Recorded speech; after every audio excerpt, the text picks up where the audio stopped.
something. Hello, Man, Craig. Recording. Craig, it's been a while, Craig. It's been a while, Craig. boys. It's been like 3 weeks since we recorded. Yep. It's been a long time. It's that Almost holiday like Christmas grind. happened. Christmas happened, New Year's happened, Joe had COVID. There was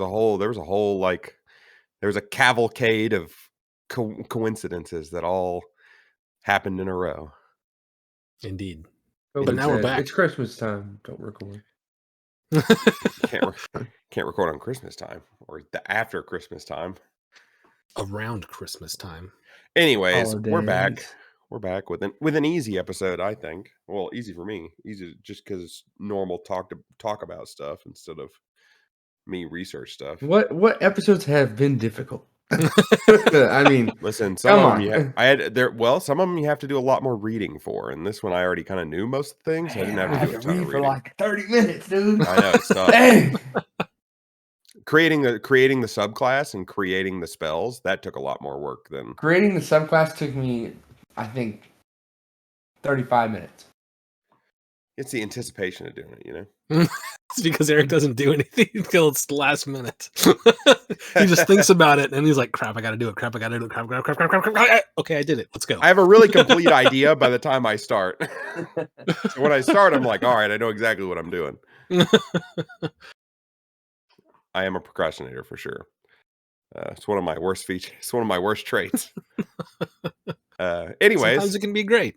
My bad, Eric. Jesus. I'm just gonna start hounding you on it. I'm gonna be like, dog, is it Do done? that thing. I'll be like, get out of here. No, what I'll do is I'll be like, I've been thinking about it a lot, and here, let me tell you some of my ideas, and you'll be like, oh, okay, yeah. You have been, and then what'll it. happen is at the end you'll go, I just scrapped all that. Maybe. Also, yeah. How would you know if you started hounding me a lot about it? I'd be like, absolutely, dude. I've been working on it every day. And really, all I've been doing is going, what have you written down?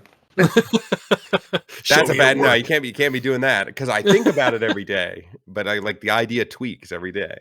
So Can't be tweak it right. with Can't be the can't be down. putting it. You tell me to write stuff down all the time. That makes it permanent. Pen. I take notes and stuff when I have to. Anyways, well, I'm gonna have to start writing it down because my memory is not as good as it used to be. But anyways, today we're gonna talk about we have a micro topic here at the beginning, and then we're gonna talk about like combat and like RP in combat and combat efficiency and how to plan combat while you're in combat. I think that's a one, like being clear about communication, stuff like that. But let's start combat thing, just everything combat. But before we talk about combat, let's talk about XP. Expanding on D&D XP. Experience points. How do you What would prefer? like to talk about? How do you prefer to get levels in D&D? Other two people in this call. I mean, I've only ever done milestone. Yeah. I've never actually done where you actually keep track of your XP, so I couldn't tell you if I like it. Let's hear that rant, Eric. I'm not gonna rant. I'm not gonna rant. I don't have a rant. I just have I saw that clip. Matthew Mercer talking about it because all I've ever done really is milestone as well. I've had some groups that were like, we're going to do XP and it'll really only last like 2 levels. And then everyone's like, whatever. Yeah, it's a big hassle. That being said, it does seem really fun. I watched the same video. Yes. That being said, we all watched it. It seems like the more I think about it, the more like it would be awesome if I just got XP for the encounters. That way, at least I had an idea of when I was going to level up. Because there's such a long gap. I guess I'm getting to the point where I don't like the irregularity. I would rather have a more concrete idea of how far away from something I am. See that? Yeah. But And I do think that it's like a big pain to keep track of, though. I don't think so. Because if you use an encounter builder, it gives you the exact amount of XP that everyone should get. It's still more work. Like, if I'm making a monster, I have to assign it XP and... What? They come with XP values. Oh, if I'm making a monster. Oh, if you make your own monster. But you're basing it on something else, right? Yeah, I mean, it wouldn't be, like I said, it wouldn't be a lot of extra work. Most it would be extra Most work. making of a monster is just a monster with a different name and a different description. And then I got to make sure all my players are doing the math right. Like, what? You shouldn't be level 20 yet where don't everyone have else to- is level 10. What did you Here's the do? thing. You don't have to keep track of everyone's individually. You just need your own, which you keep track of, and then at least one player who's keeping track of it right. Because everyone's XP should be the same. No, Unless you're if you have people missing and Yeah. stuff, they won't get XP for not being in fights. Yep. And I think if you're gonna do XP, you have to do it that way in the way of if you're not there, you don't get XP, so you're behind. Because that's not fair to the other players. I know, but that's tough for like people like we have some people in our And I group think it would make it more you'd need to come up with better reasons other than he's got a tummy ache. I think that Or if you're gonna give him XP, he needs to he has to go do this other thing that will help us do what we're doing. There's an Or argument to be someone else made in plays both him. ways, where like everyone gets the same amount of XP, or you hand it out in like not extreme variants. You can't have one guy who's level 5 and everyone else like level 3. But if they do something cool, you give them like an XP bonus, and they might get to level up like slightly before someone else, but not a ton. I don't think Yeah. if you start having too big of a gap between the players, it's like, okay, well, then it starts to feel not right. I mean, But I feel like if you don't keep track of them separately like that, then it just becomes milestones that you have a better idea of when you're leveling. Yeah. That's fine. That's all I want. I want the knowledge of regularity. Try to do that. It's kind of I'll tell frustrating. you you're going to level up in the next, session. I It is can kinda try to do before that, in the next your couple campaign. sessions. Your campaign kind of levels up decently frequently, anyways. It's like Michael's campaign where we're level 3 for 5 weeks. No. Michael We really were level likes 3 those low for level 12 stuff. weeks. 12 weeks, and it's like, are we about to level up, or like, I'd like to know if we're gonna be doing this soon. Yeah, Because like my character in that that's campaign, not I think that's a different thing though, right? That's Yeah, you that's a going, I'm completely sick different of thing. being level 3, not when am I gonna be level 4? Not I think necessarily, because I have others examples of this where every DM I've ever played with that like they either you stay in one zone too long, or you don't stay in any zone long enough, right? And XP kind of solves that issue. If you have it's almost just as frustrating to never have I enjoy the tension of the early levels. So I don't want it to be over in 2 sessions. But at the same time, I don't want it to take a year and a half to get to level 5. Right? So like there's a balance to be struck, and XP is a good way to like I think XP could be a good way to strike that balance and make the players feel accomplished. Oh, you killed those monsters, here's your XP. You know what I mean? Instead of being like, you've been through 35 battles, you might be getting close. You know what I mean? Like you might be getting there. Are we leveling up soon? I don't know, because I haven't decided yet. You know what I mean? Because I've been in the opposite of Michael's campaign, where it's like, all right, we do one session that's like, and maybe it's a little longer. It's like 4 hours or 4.5 hours, and by the end of it, you're level 3, and it's like, okay, well, that's kind of okay with me in the sense of like level 1 and 2 should be really quick. I want my archetype. Yeah, maybe, but like at levels 1 and 2, that should be like level 1 is a encounter. 1. Even in XP wise, XP wise, it's probably 1 encounter. Let's look. Just look it up. We can just look up an XP table right now. This was more of a feeling thing for me than like something I looked into really heavily. XP chart, nothing like a good Google in the middle of a podcast. Okay, you pull up an XP table, and I'm going to pull up some monster values. So I'm going to look up character first to Donjon. Load the page. Get your level. A group of 4 at level 1. We'll say they kill 5 8th CR monsters. Oh, I thought you said at first. I was like, we ain't killing 8 CR monsters. 8th. Yeah, they're like, we're gonna kill this dragon 4 right level. Yeah, 4 level 1s, 8 CR monsters. I was like,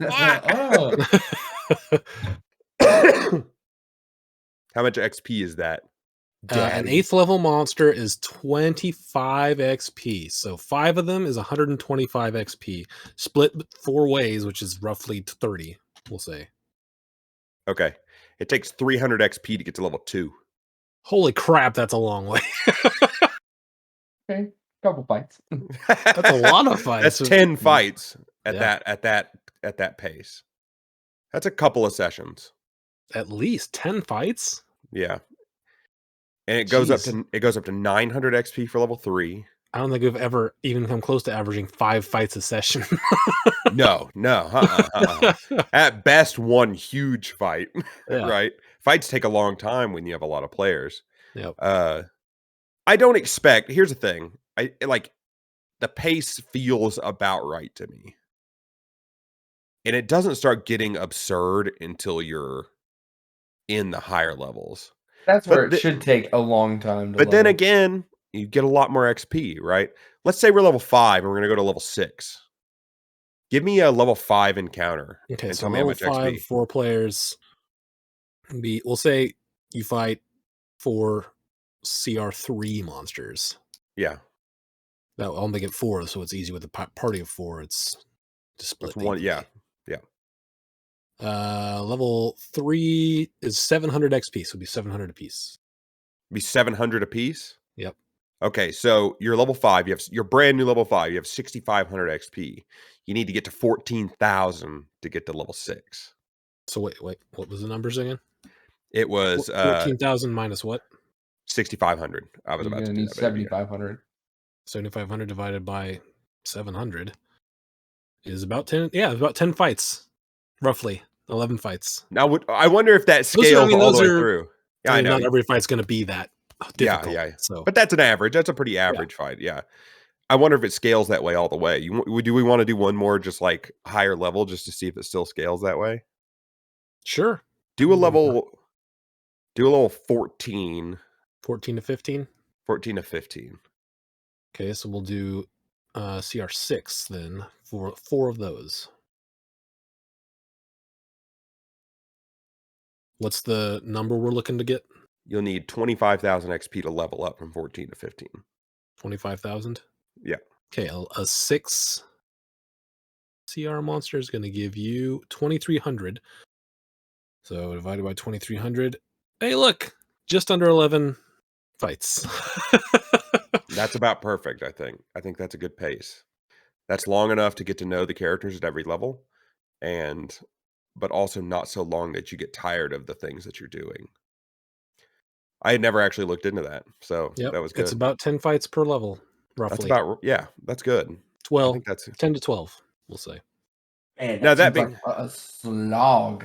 That being said, you can also hand out XP for not only fights, anything you want. anything you want. If I was higher level, it'd be a lot easier to not care and be like, okay, yeah, we're getting if there, you're we're higher getting level, there. it's not that big a deal. But whenever I'm level 1 and I have to do 10 fights at level 1, it's like, yeah, but when you're especially level, with the way we do long rests, right? When you're That's what level hurts the 1, most.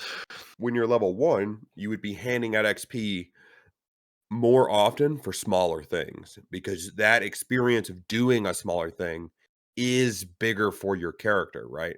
Yeah. If you're a level 1 rogue, picking a lock is a bigger deal than if you're a level 10 rogue, right?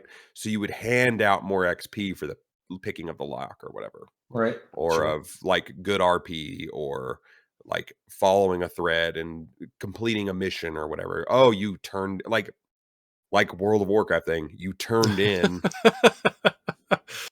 to use it in vague terms. Eventually, a story thread is closed. Yeah. When that story thread is closed, hey, by the way, guys, good job. Here's some XP. Toss it out. Yeah. Here's some I don't XP. like a hybrid system between that and milestone could be good. I hate getting, as much as I like the early levels, I hate getting stuck in the early levels forever because I want to get to the fun stuff that's later on. I don't like the early levels as much because I've only done the early levels. I've only experienced the late levels a limited amount of time compared to the early levels. Me too, as far as 5e goes. I played plenty of high level of the other of 3, 5, 4. But yeah, 5e I've definitely experienced 1 to 6 a million times. I've been there, done that, dude. Characters don't even start getting fun for me anymore as far as like the mechanics of the character until level 5. That's when it's like, okay. You Level get that 5's a big extra one. attack. Roll Level some 5, extra I'm getting die. that good stuff. So like in Michael's campaign, we just got 5, right? Yep. That druid suddenly got a lot more interesting because I finally started getting some of the spells that make the character like work the way I want it to work. Yeah. Like that's the big turning point is 5, I feel like. I'm just looking for spell slots. Please, sir. I'm just like, Can I feed have me some more? spell slots, please. More spell slots, sir. A spell slot can help me go a long way. And you're like shaking your little cup. Can heal so many people. Take up 1 level in Warlock just so you can have some short rest spells. Yeah. Yeah, jeez. Thank God. Anyways, This big demon comes up to you. I would like to make a bargain with you.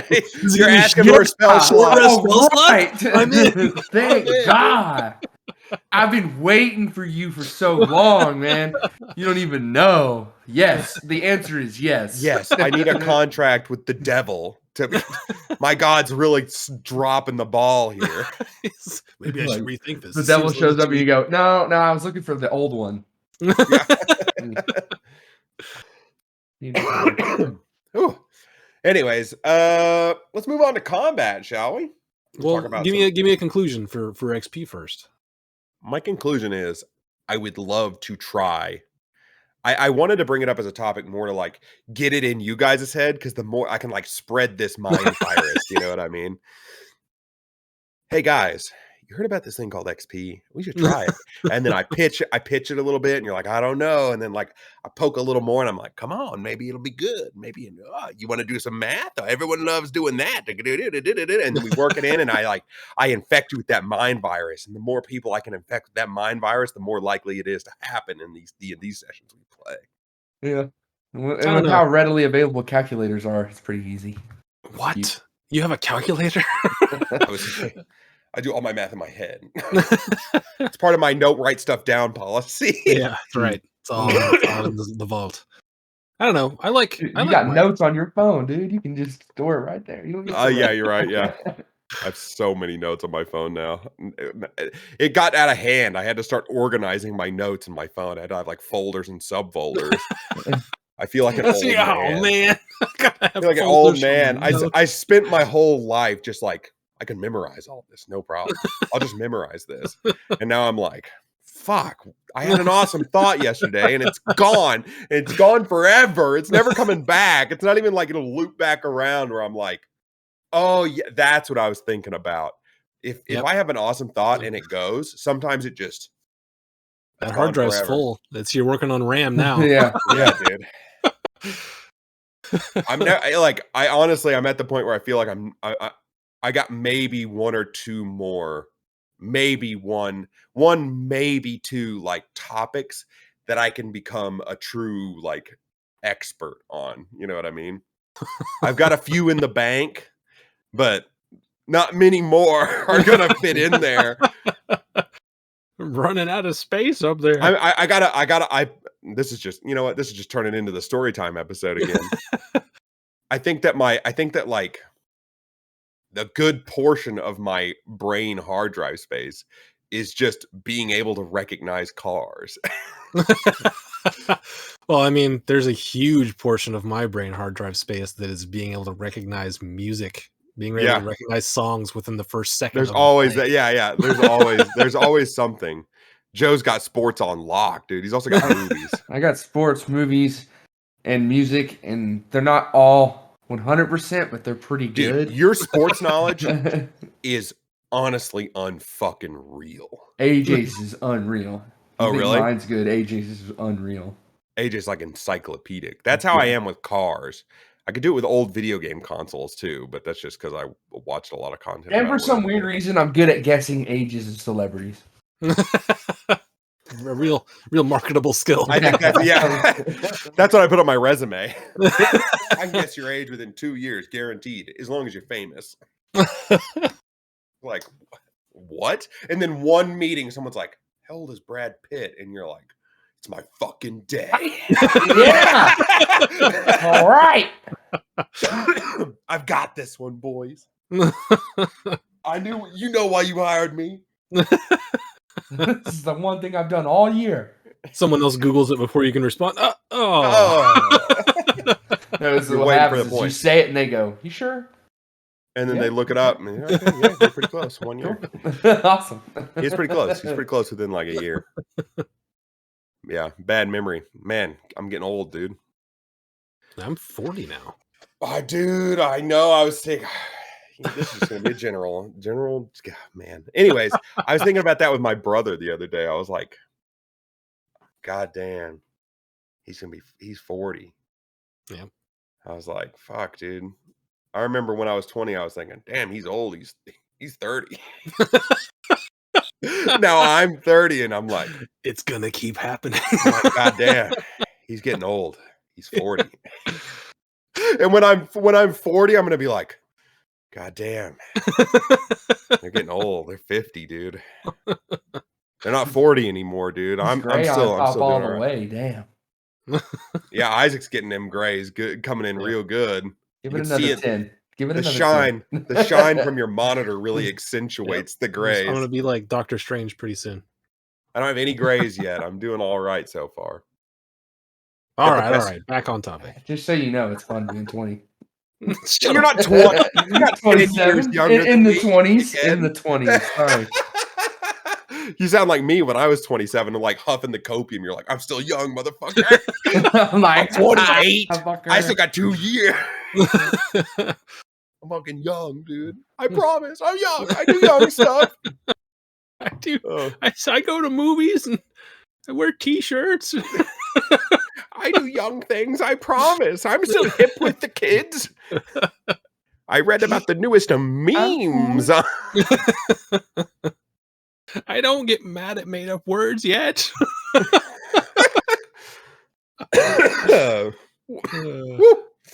Oh man, I'm going to be doing a lot of editing of coughs, or I'm going to do no editing of coughs at all. One of those two things, one of two extremes.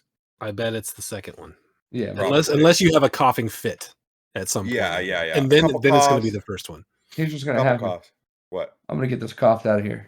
And then tomorrow's going to come and you're going to go, I'll get this cough out of here tomorrow. And then you'll be like, shit, well, man. no. Okay, so here's the thing. You want to play Hunt Showdown? Sick, dude. I'll get those coughs out of here tomorrow. Later. I know this episode has to go up this week. This is one of those like I want to put it up this turnaround. Week. Yeah, so I'm gonna have to get on it pretty quick. There's not gonna be like when I have 2 weeks, I can be like, I can wait till Monday. That's edit day, and then I spend like a few hours on Monday doing it. Whereas like if it has to be up Friday, I'm like, shit, I have to do this now. All right.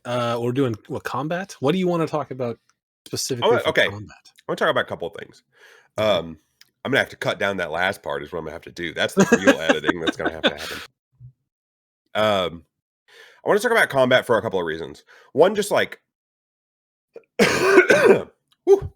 combat optimization, and being and like the players being aware of where your other teammates are and what they could possibly do, and how your movement affects the actions that they can take on their turns, which is less if you're all like martial classes, but considerably more if you have a lot of casters, right? Yeah. And then I also want to talk about RP in combat and like allowing players what is like, where do you think the threshold is of like allowing creative freedom and punishing someone because the creative thing they thought of doesn't technically fit within the rules very well? I've run into that myself where like I've totally shut someone down where I'm like, yeah, dude, like that sounds cool, but that's not how the game works. And you do like 1 damage. When in reality, I should, like, looking back on it, when I was like 24, when I ran that session, 25, I should have been like, that's sick. Okay, roll normal damage or whatever, right? Yeah. Even though it wasn't, he's like, I'm doing a shield bash or whatever. It's like, just roll normal damage because you explained it in a good enough way that I should have given it to him. That's where you have to kind of just be like, he's attacking. He's attacking. He's just describing it in this kind of a way. Exactly. Yeah. I've been in the situation where I shut people down or I'm like, well, technically the rules would work like this, so this is how it's actually going to go down. Whereas, like, I should have just been like, okay, that's sick. Yeah, you do it. It was awesome. Yeah, I mean, it's for a lot of that stuff. I just try to consider it as a reskin of an attack, Hmm. Yeah. and then just go Of a with it. normal. Now, But I'm talking. if they're trying That to do opens something up- specific, like if they're trying to do minimal damage with a shield, then I'd be like, oh, cool, you do, Yeah, your sure. base damage, Mhm. sure. But like, I feel like I'd be willing now to say, if you were going to do an attack or do something that kind of like it is, I can make it work within the rules, or I can give you more freedom. I'd be more willing now than ever in my life to be like, that's sick. All right, it does work. Here's what happens. Give them a little bonus for just trying a little bit harder. You know what I mean? Because that encourages The that kind role of play, play. yeah. Yeah, that encourages It role play, encourages the imagination of creativity in getting combat. into what your character is actually doing. Because if I had to pick the thing that I myself am better at, it's being creatively describing fights. I'm better at that than I am at just raw role play. Yeah, there's a divide for a lot of players, including myself, where I can go really heavy into role play if it's not during combat. But in combat, I get that sort of other mindset where I'm like, okay, I got to be efficient about this because we may die. I have the opposite. See, like when I'm in regular role play, I have a much harder time with that. It takes a lot of effort for me to like get into the character in a way that's meaningful. But in combat, I can get into a groove, and it goes both ways. I can get into a groove where I'm just like, yep, I hit him.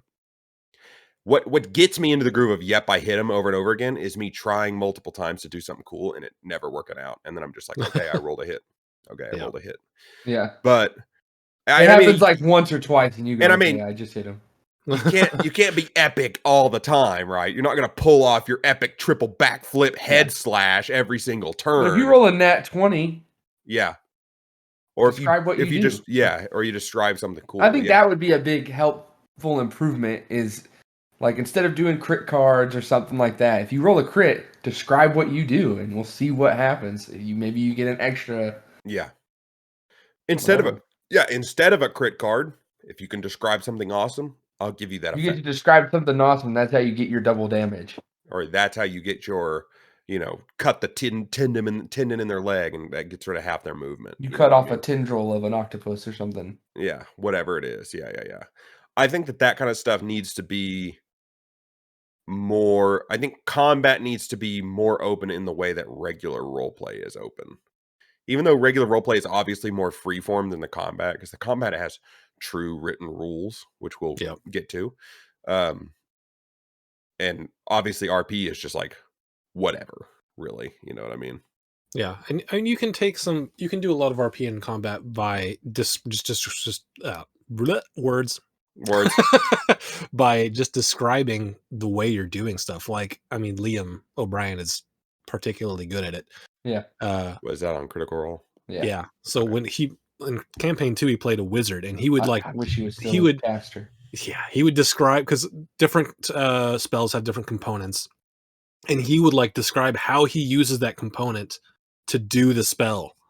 And it made it really cool because it made it to where he would say, like, I take out the sulfur. I'm like, oh, I know what spell he's going to use.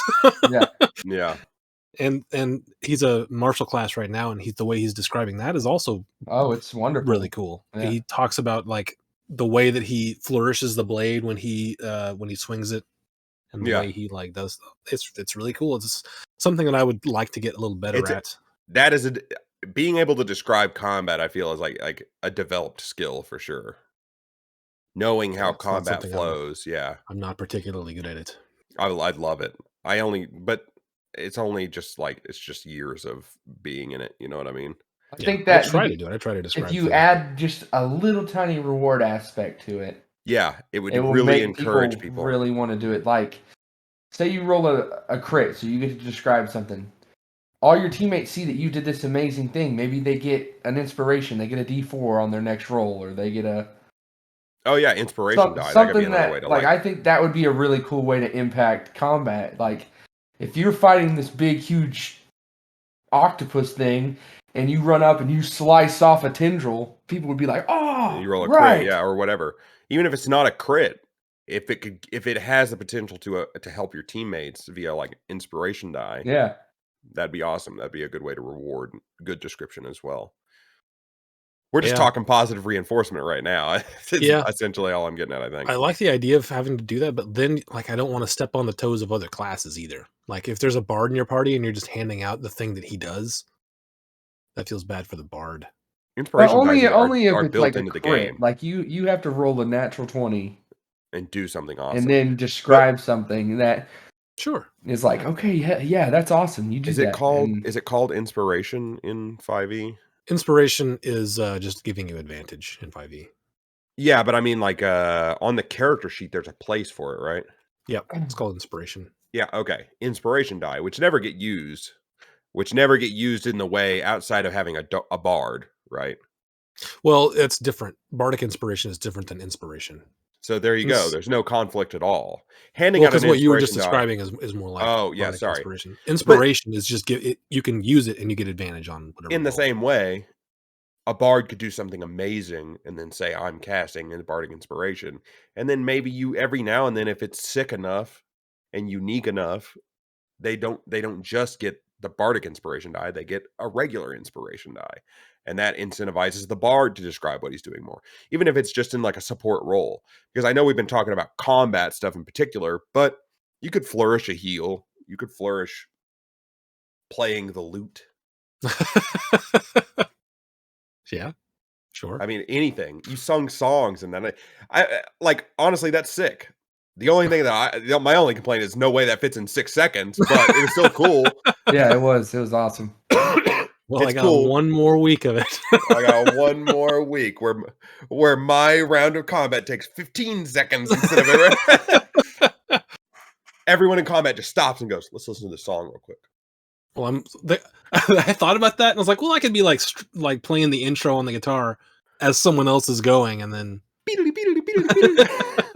What you really need, Isaac, is I need you to get a real guitar out and be like, I'm about to do some inspiration. And then you start playing into the mic. And then when it comes around, you're like, Anna! I just got my guitar back, actually. There you go. You could learn the guitar all over again, my guy. Oh man, that would be less inspiring, I think. Be a lot of clams in there. Anyways, it doesn't have to just be combat. It can be like anything that happens in combat. You could describe how cool you're moving. And I think that like even that can be really nice, really awesome. Like how did you move? How did you describe how you jumped across that gorge? How did you describe how you grabbed that person? You know what I mean? I start running. I lean forward. I put my arms behind my back, stretched out towards the sky. I run like Naruto. Exactly. Joe's loving that reference. Great show, dude. Great show, dude. What's It's up? okay. I'm forced to continue accelerating, otherwise I fall on my face. I lean forward so far. Yeah. My speed increases exponentially. If I pop my shoulders out of place, I really get going. I really get going, yeah. Anyways, I don't really have anything else to say about that. I just wanted to bring up the topic of like allowing the role play in combat to happen and rewarding people to keep them doing it. I think at some point it becomes kind of organic and people just would do it on their own without the reward. But I think at first to like incentivize. That's a good way to get people to start coming out of their shell a little bit. Yeah. Yeah, you got to keep ramping it up though, right? So every time someone does something, you're like, that was cool, you get a thing. And the next person does something on that same level, it's like, you got to beat it. Sorry. You can't be cooler than the last one. You can't be doing that because then eventually everyone's like, I do a quadruple axle sideways triple flip, and then I throw six throwing knives while I'm in the air doing that, and it hits 6 individual people in the head, in between the eyes, and I land down, knee on the ground, and I do a kung fu pose, and I look at all of them, and as they roll to attack, and then you roll on that one. You go to do that, and you fall on your face. Yeah. You envisioned it as you were going. I did that the one time I DM'd with the how do you want to do this? Like people describe what they want to do. They did something outrageously crazy. I made a player roll, and he rolled poorly. So I was like, you still killed him. You just tripped and accidentally sunk your sword into his neck instead of doing I would this say awesome thing. the solution to that problem is roll to see what you do. And if you roll low, you can describe something dumb, and if you roll high, you can describe something cool. Yeah. That's what you'd have to do, because nothing is more dejecting than like taking the 10 seconds to like explain your awesome shit and then like rolling a 4 and you're like, okay, I guess I don't do all that stuff I just That's the talked fun about. part for the DM that gets to go, okay, Yeah. you try to do that, but Yeah. this is what happens. Like you do that. That is exactly how you see it happening in your head.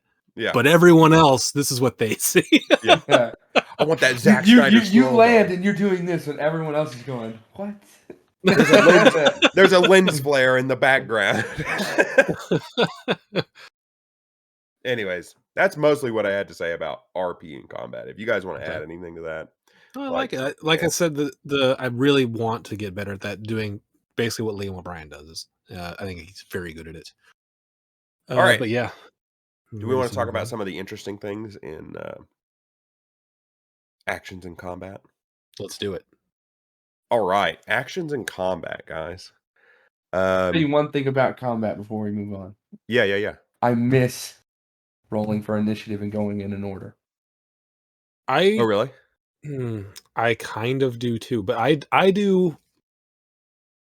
I would like the only difference I would like in that is if I wanted to say team up with a buddy to do something cool together, allowing the guy who's ahead of me to go, I'm gonna hold my entire turn until this part of combat, so we can do blah blah blah blah blah.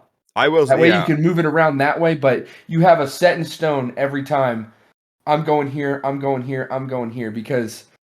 Man, I tell you what, whenever I'm sitting here and I'm thinking about, all right, I'm going to do this, and I go, and then everyone goes, I'm going to do, and I'm like, honestly, like, God. I agree in like a couple of ways. You know what? We don't have to talk about action combat. In that sense, not only does I think that like the block going works in some ways and it doesn't work in others. What you described is perfect. Another thing that kind of sucks about the way we do it, the block moving, is like all of the enemies get to go at the same time too. So there's no in between, right? If your guy usually all the enemies go together anyway, though. Yeah, they roll one. Or it's like there's one big bad that rolls his own and all the minions go at the same time.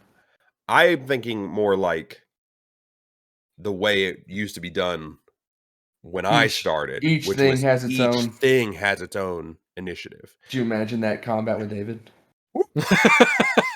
Why you gotta be throwing him under the bus like that? No, I'm not throwing him under the bus or anything. I'm just saying that would have been a nightmare to have to DM. Oh, to DM, yeah. That's what I'm saying. I'm not saying skeletons. I'm not saying beginner does that. But most combats don't have that many enemies, right? It's pretty low numbers, typically speaking. Mm-hmm. And having it to where it's staggered, where it's like one of you guys go, then an enemy, then two of you guys, then three enemies, right? It staggers the damage as well. Because when you do block moving or block initiatives like that, you definitely get into situations where you have a healer, you have a support guy, but he's less effective because the enemy can kill you in one round. Yeah, that happened in the last session. I run up there and then they were like, "Oh, we're all four going at the same time. We're going to the same guy." It was like, "Well, bam, he's down. Okay, next." I think that's why my last character died as well. I don't even necessarily think it was a mistake on Michael's part as far as like misbalancing the thing. It's just D&D is not balanced for one guy to get wailed on 5 times in a row. We just don't have the HP, right?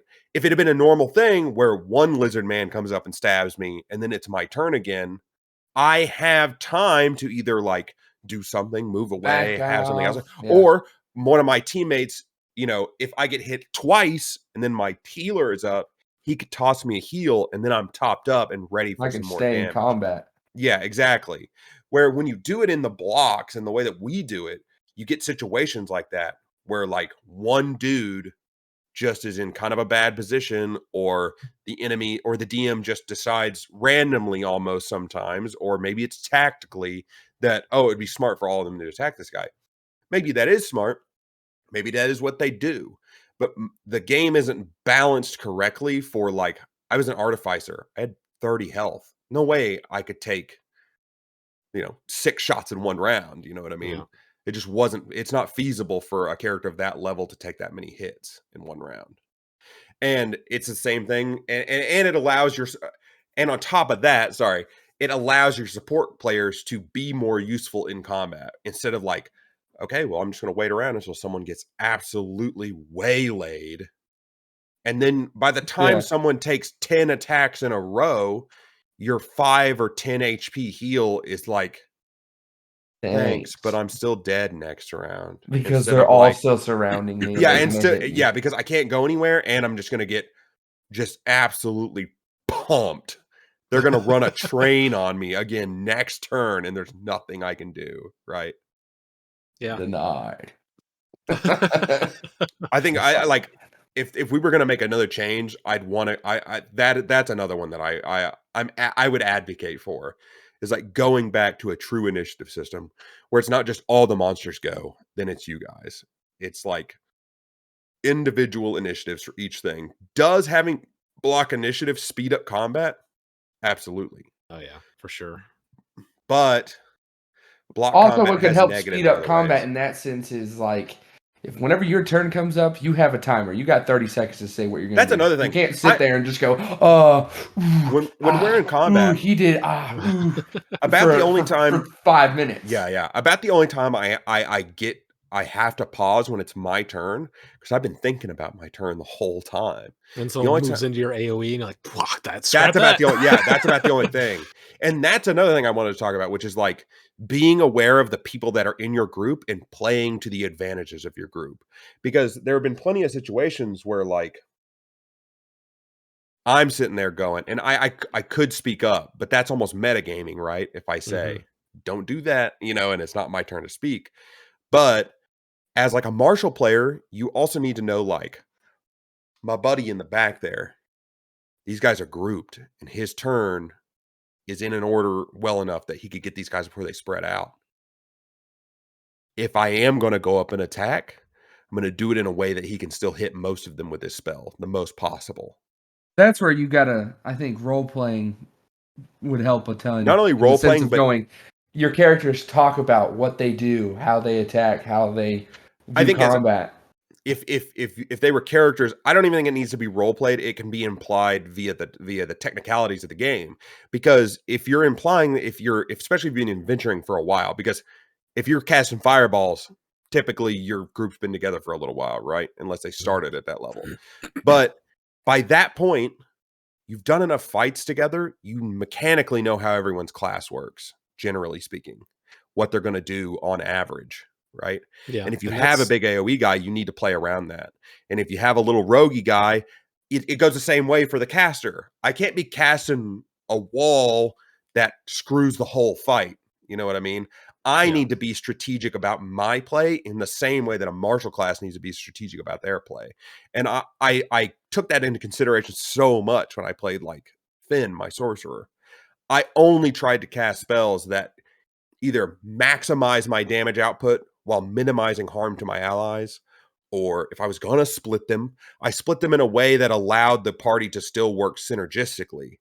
But there were plenty of times where I got absolutely boned by someone walking into a spot where it's like, okay, you walked in the middle of 3 of them. I can now not shape this spell in any way where I can hit more than 2. And it's what I think the solution to that is? What? Hit them. Just hit your teammate. I mean, from a role play aspect, man, you just go, I've told you 1,000,000 times. Yeah. Just blast them. But when they run up, be like, my character says, "Look out! Don't stay there." And then if they do, be like, blow them away, anyways. And then they're like, "Oh, I should not stay there." I think that's okay if you occasionally hit your martial classes that are not moving out of the way. I think that is 100% acceptable. Like I don't target them, obviously, but like, yeah. If you're like, I can never do what I want to do because you guys are always standing in the way, eventually you just be like, I'm gonna hit this like on look out, don't stand there. And then if they do, like it's coming. We did it a couple of times. Me and Joe did it a couple of times. Before my fire got the thing where it went through resistance, there were plenty of times where I'm like, I'm gonna shoot this fireball at you. And Eric was like, I'm doing it. And I was like, do it. Do it. Yeah, do it. And we had an agreement where like he's gonna take half damage and I can make him take half damage. So half of half, okay, the damage on him won't be so bad, but I'll be able to deal a lot because he's surrounded, right? And there's like a trade-off. But somebody is gonna the thing about attacking your teammates, even if you're like, I told you a million times not to stand there. I'm blasting you into oblivion. And then if you roll amazing, you're like, oh, I didn't just damage them, I vaporized them because a 7th level fireball with max damage or close to it is gonna be a lot. So if you're hurt at all, or if you're not a big boy with a ton of health, you don't have any resistances. I think that's where you have to be like, okay, I know I don't need to throw a 7th level fireball on my buddy. Yeah. I'll pop it back down to a 5. Into a 5. That's still a lot. Even a base level fireball is a lot. I actually was going through the notes, speaking of the notes on my phone. I have a chart on my phone of like how much damage on average fireball does at every level. Max potential average of every one. Yeah, but I think that like I do think that is going to be limited by your players, not even their characters, right? You got to talk about how tactically they think. Yeah, but you gotta like if you're doing nothing in your brain, the whole because we have 5, like in our groups, there's 5 people, right? So you got plenty of time to think about what you're going to do on your turn. Now, if you're a fighter, sometimes you can turn off your brain and be like, I already know what I'm doing next turn. I'm going to punch this guy. I'm going to hit this guy with my sword. I'm going to stab him with my spear, right? Yep. But I don't know, even because like, and maybe this is specific to the class that I'm playing. When I play the rogue with the mobile feat, I am thinking about my positioning every turn. Well, there's a difference. A rogue has a min-max feature built into it, which is like, I had to be optimal in combat. I have to play it this way.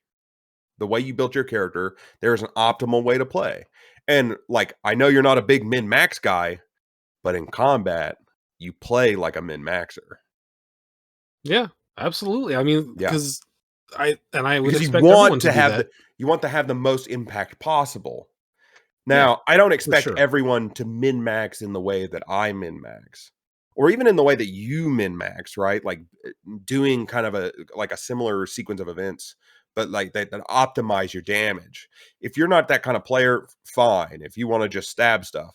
But I do think bare minimum, you need to think about your positioning in relative to what your other players do on average, right? Yeah, I try to, and this is one of the things that we sort of double dip into when we do our block movements, right? I'll move in, flank with somebody, hit, and then they'll hit, and then I'll move away, which you would not be able to do in a standard initiative setup. No, but couldn't you do it like this? I get in position, I attack, I hold my disengage, which I can take until the next turn, until this person's turn. And then when that person comes down the initiative, I think you can hold a move. You're supposed to be able to hold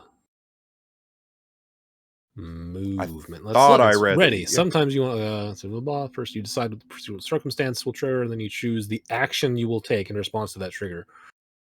Or you choose to move up to your speed in response to it. So you can move up to your speed, but if that's movement not using a bonus action to dash, right? I can't hold my entire turn. I can hold an action or movement.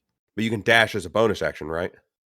Yes. Okay, so you dash as a bonus action at the beginning of your turn. You use your dash to move into position. You attack, then you hold your movement for the retreat, right? Okay.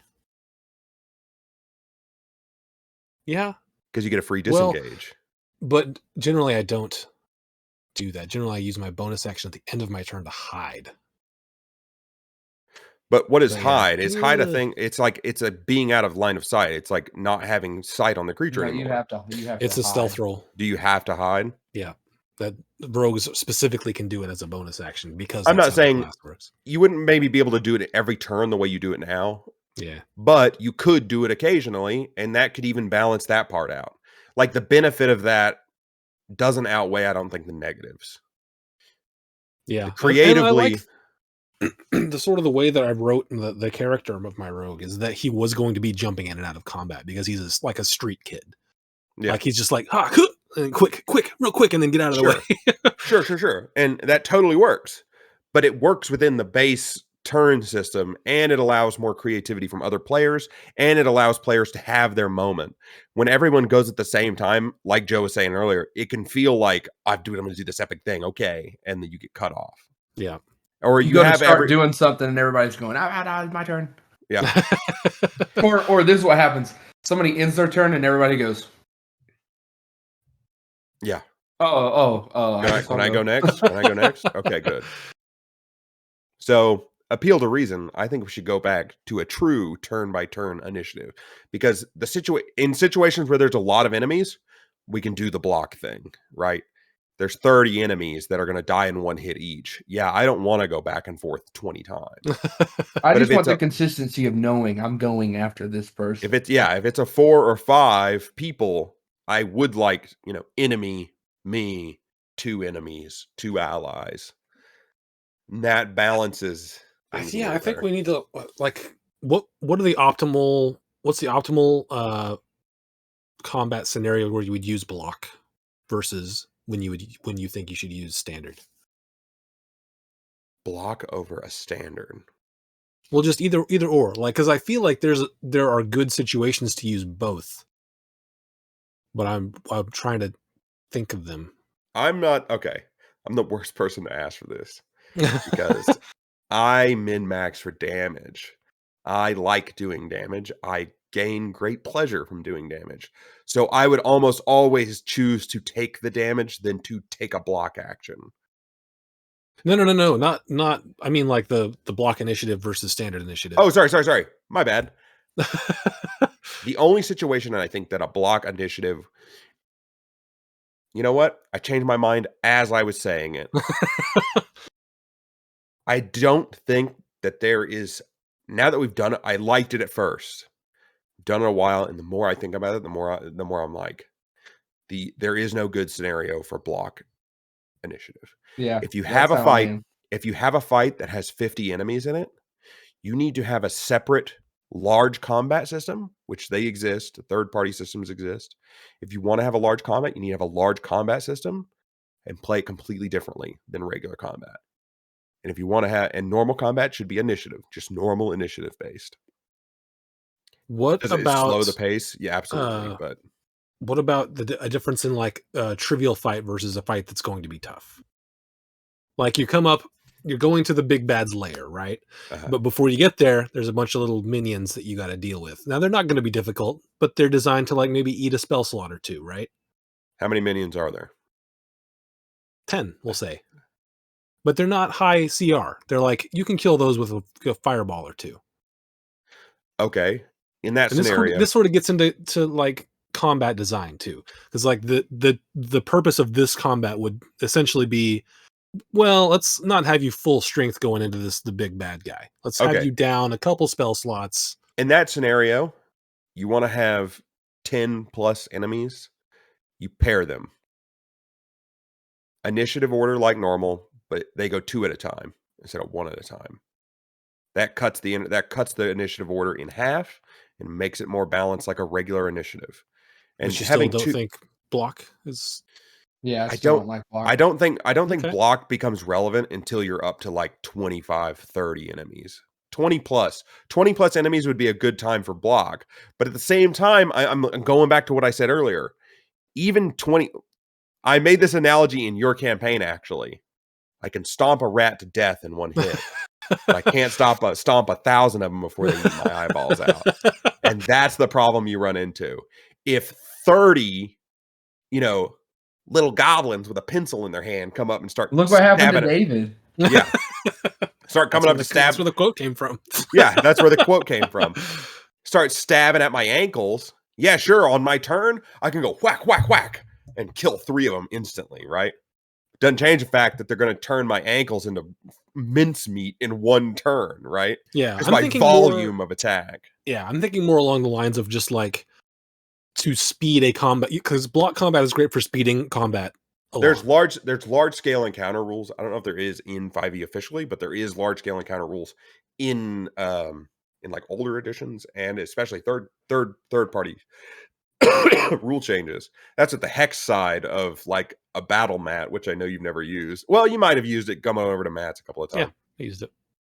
If you flip that mat over, there's a hex side, and a hex side is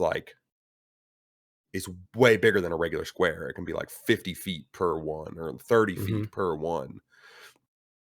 And you do like a bigger form of combat where you're not fighting individuals, you're fighting groups. Oh, if the barbarian is fighting 5 guys and this guy's fighting 5 guys and these guys are fighting 10 guys or whatever, right?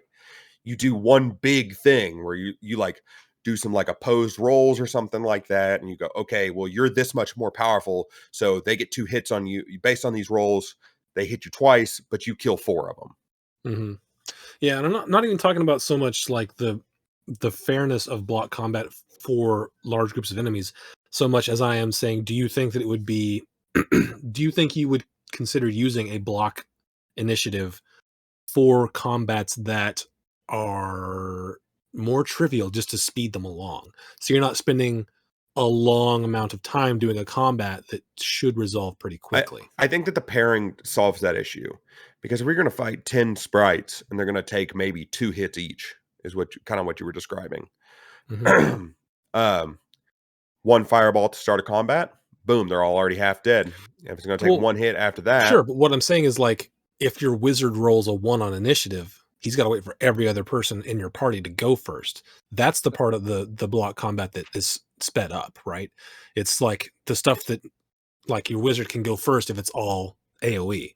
So your martial classes aren't, "Well, I'll go and hit 3 times," and the other one, "Oh, I'll go and hit But 3 I times think that too." takes but There's away still from the 6 of them. storytelling, right? Like if he has to go last, that means all your other characters are gonna either take a little bit more damage going on yeah, this or trivial fight before this big boss. Well, And maybe. It depends on if they all go before the monsters still, then it's or just you using time. well, if or that's the like case, then I think as a group you just go, okay, we're going first. I'm gonna hold my turn, wizard, and take him out. yeah, you could do that. You could totally do that. Or like, here's your chance to be tactical. Hey, other martial classes who are up here, we need to form a group in a certain way, or we need to like wrangle these guys in a certain way. I'm going to go right, you go left. We'll push them together. You know what I mean? And you have Sure. to treat the enemies. The enemies have to act accordingly, right? If they're dumb little like me, I'm going to stab you. You know, they're not thinking tactically. They're just thinking, I got to kill these guys. And so, like, if you flank and try to crush them, like you're a sheepdog, like you're 5 sheepdogs herding a bunch of sheep. If you're flanking and you're much more powerful, they're going to know you're more powerful, and they will give up ground to like an intimidation factor, right?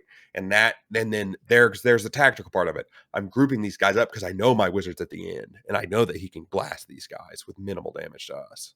Okay, well, let me ask you this then. Why? Because I have a solid idea of why I think the block initiative is faster. But why do you think it's faster? I think it only really Because it's like feels ready. It's like playing ready golf. The person who's ready to go is ready to go at the moment, instead of the guy who's going, "Oh, hang on, let me see what I want to do." yeah. Let me read my character sheet. That's Yes, where you. That's the that is why I difference. think it goes faster as well. So But this You loops have to back into do the player if you engagement. look at Critical Role. I'm going to use an example. it's a good example. Before their turns, Matt goes, "All Oh, right, you're on Jester, deck. you're on deck. Get ready." Yeah. And then he's constantly going, "All right, what are you going to do? What are you going to do? You And don't your have time. players, What are you going to do?" and yeah, and you'll know which one of your players lag behind on that. Some of your players, when it's their turn, they're gonna be like, all right, here's what I'm gonna do. And they do that every round. And maybe only once every 5 rounds, or they go like, oh, okay, what do I do in this situation? Right. If they're Mhm. doing that, that's fine. That's an acceptable amount of ing. But if you got a player who's going, I don't know what I'm gonna do every single Yeah. turn, then you need to give them a heads up. Yo, dog, I know it's John Binglebopper's turn, but you're next. and you need to know what you're going to do on your turn because And you're there has to faffing around too be much. you have to punish players if they're doing that all the time. It's like you lose your turn. Yeah, they either lose their turn or the player that's not keeping up with the combat, not paying attention, you start imposing a time limit on them. If the heads up isn't enough for them, you get 15 seconds to do your turn. I'm starting the timer on your turn. And eventually they will learn to pay attention. I mean, I agree with if they're not paying attention, but there are some people who just can't work within those time confines, and I think that the block initiative does help them. They get to see what everyone's doing, and they just go. The 15-second timer, I'm talking like that's last resort, right? I think that's the thing where I disconnect. In a fight like that, you want to be aware of the battlefield, but you're not gonna take this 6 seconds of a round is all happening at the same time. There's no way you're gonna be going, all right, he did that, he's doing that. All right. That's the way you think about it. That's the way you think about it, but it doesn't really happen in that way. Yeah, exactly. That's what I'm saying. Yeah. It doesn't happen that way, but when and the time constraint back to the tactical thing, right? Because if you're being as tactical as possible, you were going to take into account that these things are not all happening at the same time. We're going into turn order. And your DM is going to presumably tune fights to where he thinks his party is playing tactically. So if you suddenly throw out all the tactical stuff, you may get run over. I think what you're talking about is like a high level thing that doesn't necessarily get planned for, right? When you plan a fight, me personally, and from what I've seen from most DMs, it's like, the monsters, typically what they can take, but you're not going, I bet they'll pull off a roundabout left hand Napoleon jingle banger flank or whatever, right? They're going to play the way they're going to play, and there's almost no way to plan completely, right? It's that old DM adage. But there is going to be a very large discrepancy between playing with a group of veterans and playing with a group of people who've only played a couple times. Fair enough. And I am totally in this scenario. I'm talking about playing with a group of people who should know what's going on. If you're new, it's going to take more time. It's going to be slow. Yeah, you can't be if they've never played before. This is for experienced players that I'm. You can't be going. You can't be going. Well, dickhead, took you. You had to pause 5 combats in a row, or 5 turns in a row. You got 10 seconds to do your turn, and they're like, "It's only the second time." I don't even know what I can do. Yeah, that's a different thing. That's not what we're talking about. We're talking like this is we played enough. We know what our characters do whenever we make them. Yeah, we know every group we play in. Everyone who plays in those groups has played for multiple years. They should know what their character works. You say that, but not everyone does. But if they don't, you have to. I think that's something that's going to have an incentivized. Like, I need to figure out what I'm doing, or else I'm just going to get skipped. Yep. You're just at this point in how long we've been playing together. Yeah, I feel that way sometimes, but on other times I'm like, just he'll figure it out in a second. No. I'm past this.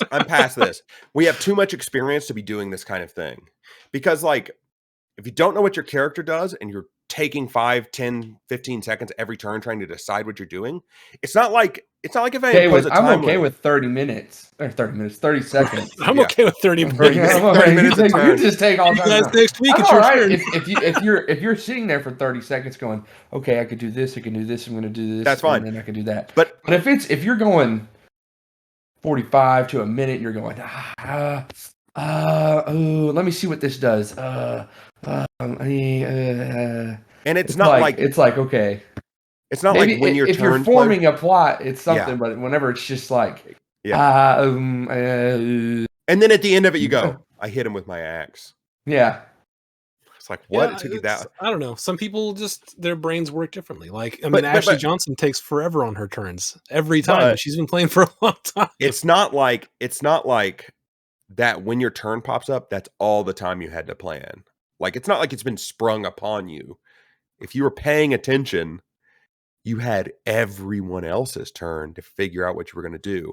And in a turn-by-turn initiative style of combat, you get even more time to think about what you're going to do. Because when it's a block combat, sometimes you either have a lot of time or you have no time. If no one else is going and you're like, I better go. That's one thing. But in an initiative situation, you're either first and you need to think of it quick. or you're last. And if you're last, you've got some time to think about what you're going to do, dude.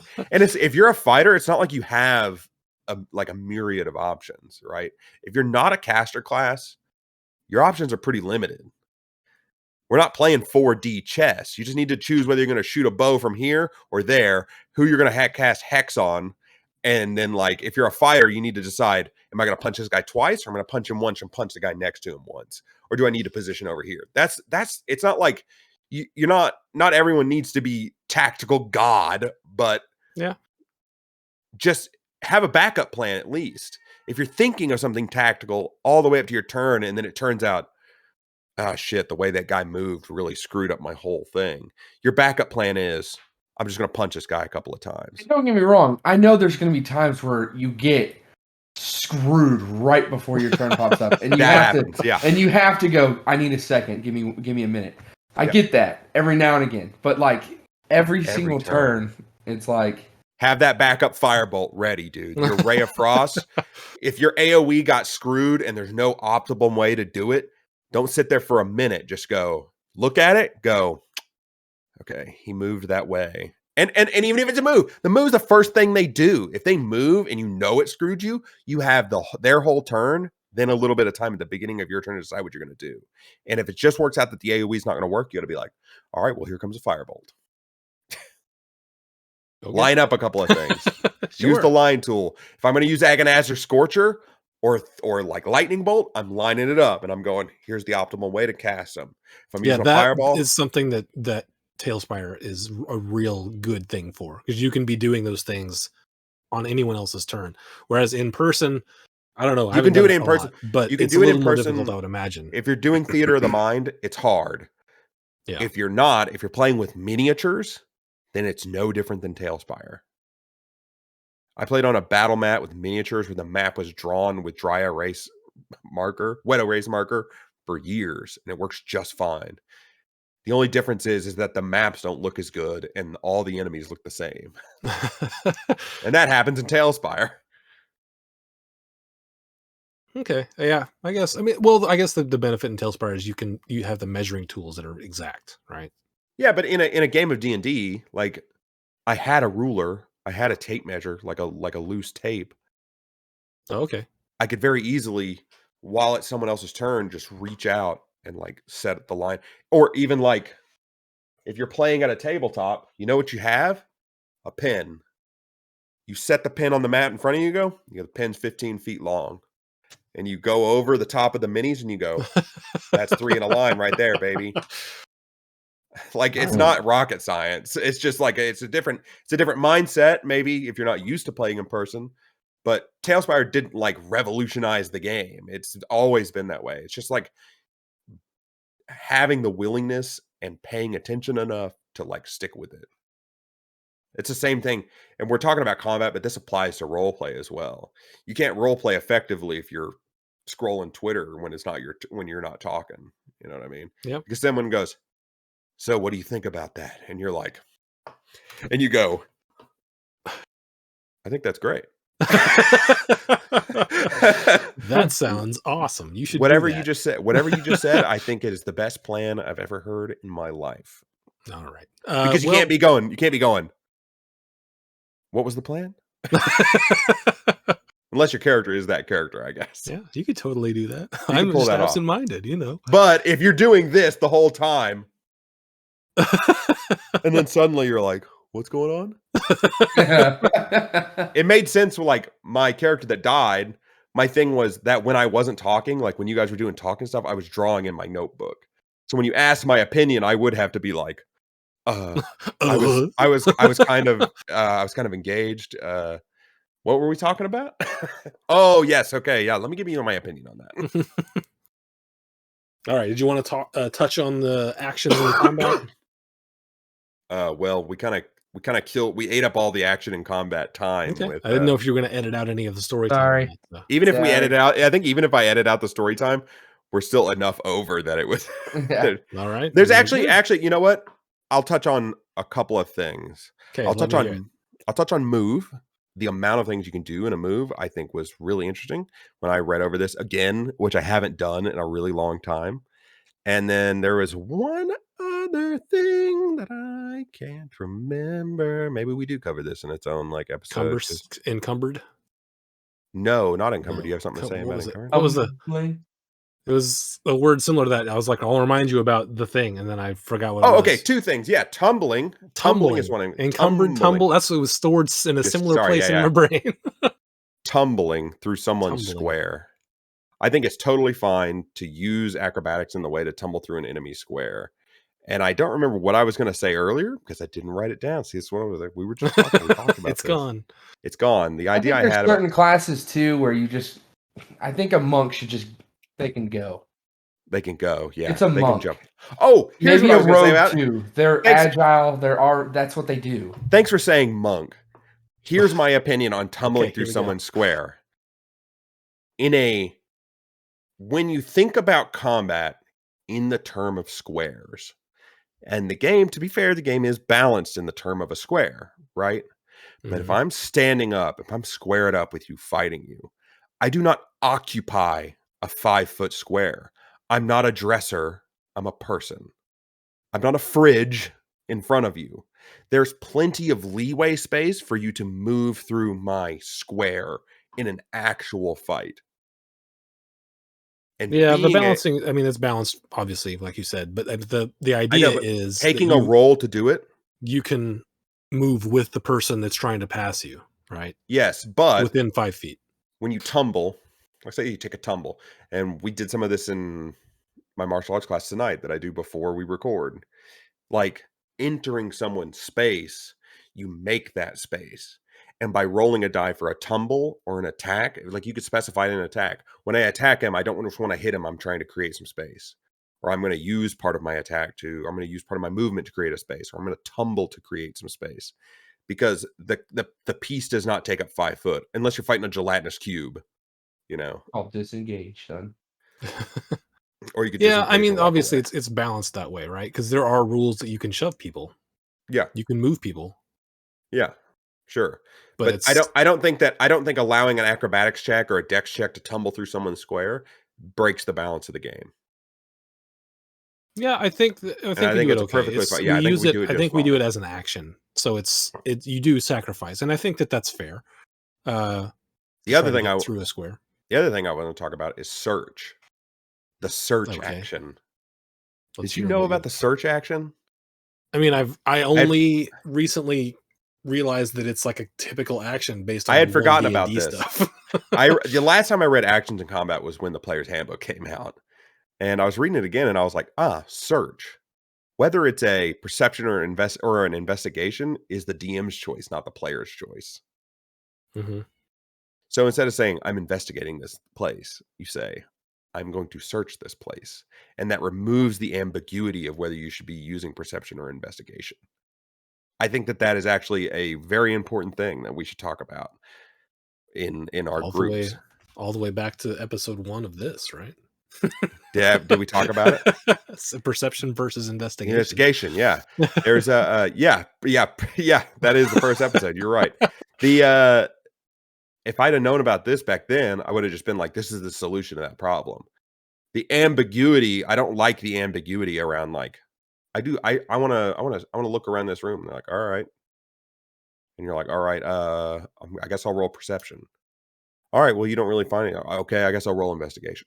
It's like, just say, I think a good medium, because the DM knows what they want you to do most of the time. So just saying, I want to search this room.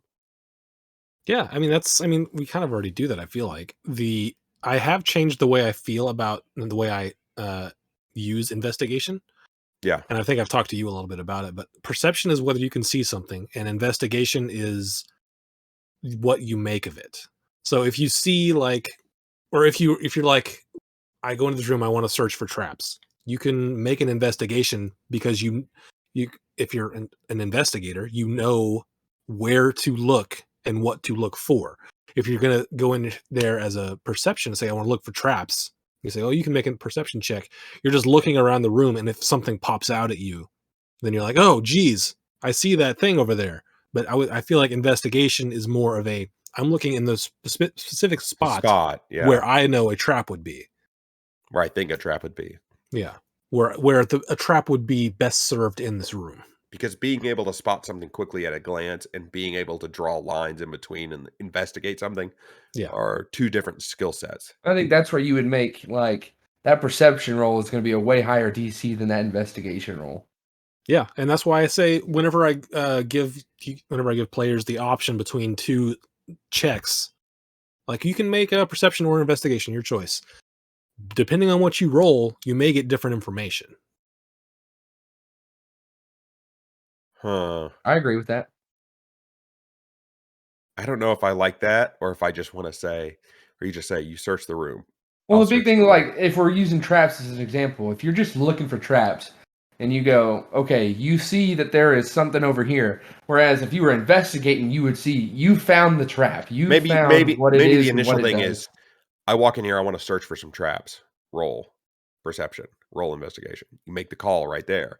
And then if it is perception and they find it, then they need to roll their follow-up check to disarm instead of like doing multiple find checks. Do another investigation check to see if you can discern how to deactivate it.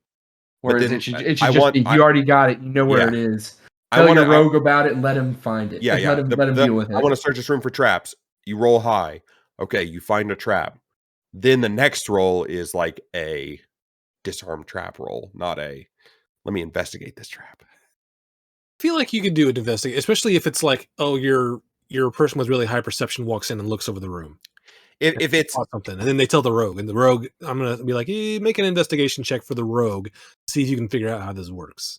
maybe. Otherwise, you're just letting your cleric do all of the spotting for you.